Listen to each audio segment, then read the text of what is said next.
தமிழகத்தில் சாதிவாரி கணக்கெடுப்பை நடத்த வேண்டும் என்ற கோரிக்கையை வலியுறுத்தி தமிழ்நாடு கொங்கு இளைஞர் பேரவை கட்சி சார்பில் கண்டன ஆர்ப்பாட்டம் மதுரை மாவட்ட ஆட்சியர் அலுவலகம் அருகே உள்ள திருவள்ளுவர் சிலை முன்பு நேற்று நடைபெற்றது.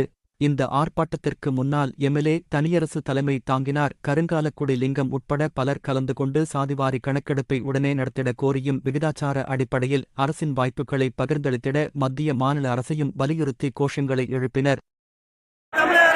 பாஜக அரசு, மோடி அரசு,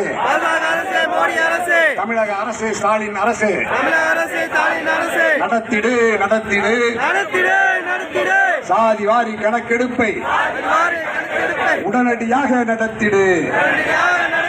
வஞ்சிக்காதே வஞ்சிக்காதே நூற்றுக்கணக்கான சாதிகளை 100 ஆண்டுகளுக்கு மேலாக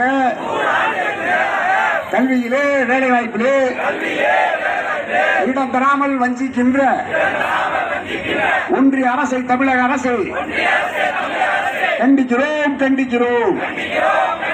ஸ்டாலின்